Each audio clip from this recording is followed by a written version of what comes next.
It would be better for me that multitudes of men should disagree with me, rather than that I, being one, should be out of harmony with myself.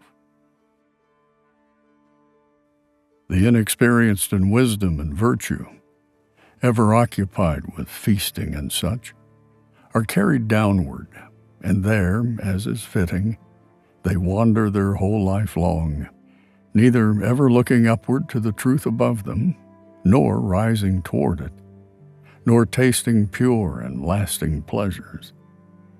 Like cattle, always looking downward with their heads bent toward the ground and the banquet tables, they feed, fatten, and fornicate.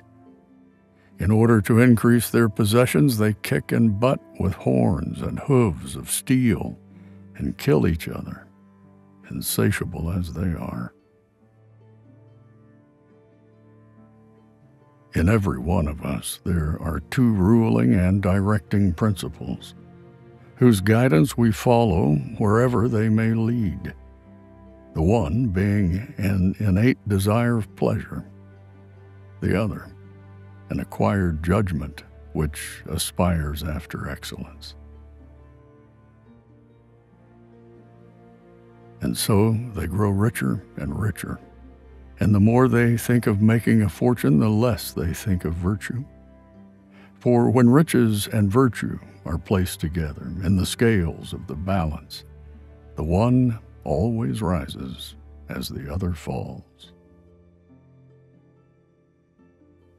Esteemed friend, citizen of Athens, the greatest city in the world, so outstanding in both intelligence and power, aren't you ashamed to care so much to make all the money you can and to advance your reputation and prestige, while for truth and wisdom and the improvement of your soul you have no care or worry?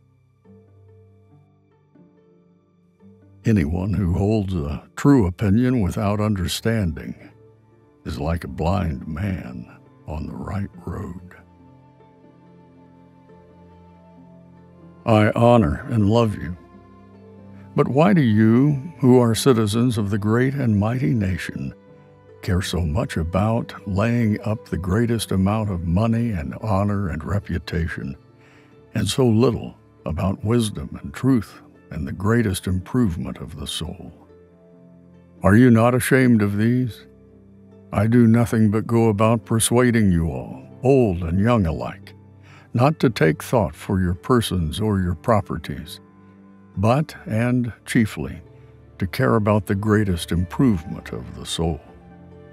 I tell you that virtue is not given by money, but that from virtue comes money, and every other good of man, public as well as private.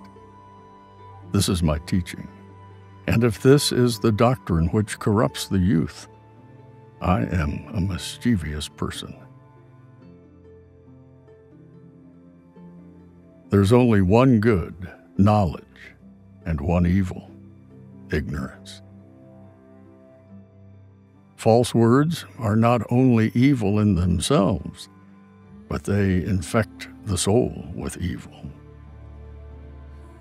I shall never cease from the practice and teaching of philosophy, exhorting anyone whom I meet after my manner and convincing him, saying, O my friend, why do you, who are a citizen of the great and mighty and wise city of Athens, care so much about laying up the greatest amount of money and honor and reputation, and so little about wisdom and truth and the greatest improvement of the soul, which you never regard or heed at all?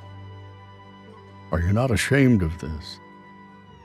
And if the person with whom I am arguing says, Yes, but I do care, I do not depart or let him go at once. I interrogate and examine and cross-examine him. And if I think that he has no virtue, but only says that he has, I reproach him with overvaluing the greater and undervaluing the less. The unexamined life is not worth living for a human being.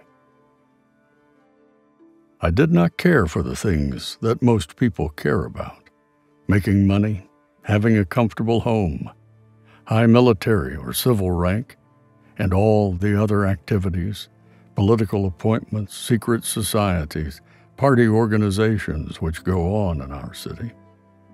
I set myself to do you, each one of you, individually and in private, what I hold to be the greatest possible service.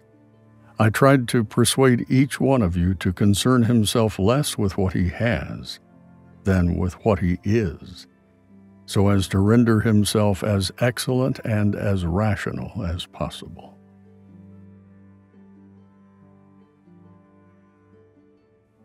Bad men live that they may eat and drink, whereas good men eat and drink that they may live. If the head and the body are to be well, you must begin by curing the soul.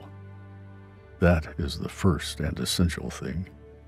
And the care of the soul, my dear youth, has to be effected by the use of certain charms.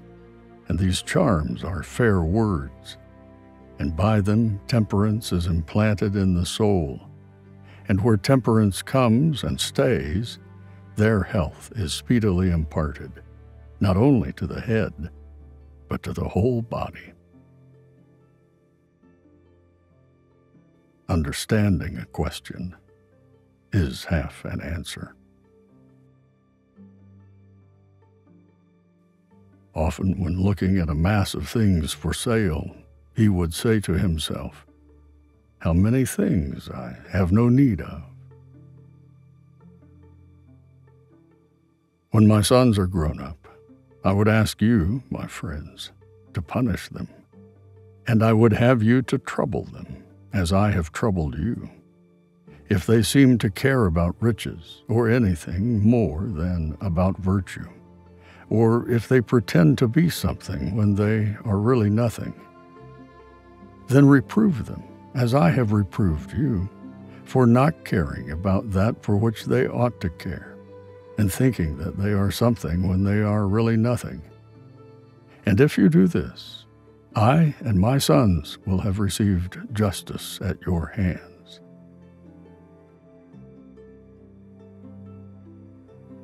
I cannot teach anybody anything. I can only make them think. No man has the right to be an amateur in the matter of physical training. It is a shame for a man to grow old without seeing the beauty and strength of which his body is capable. I desire only to know the truth and to live as well as I can, and to the utmost of my power, I exhort all other men to do the same. I exhort you also to take part in the great combat, which is the combat of life, and greater than every other earthly conflict.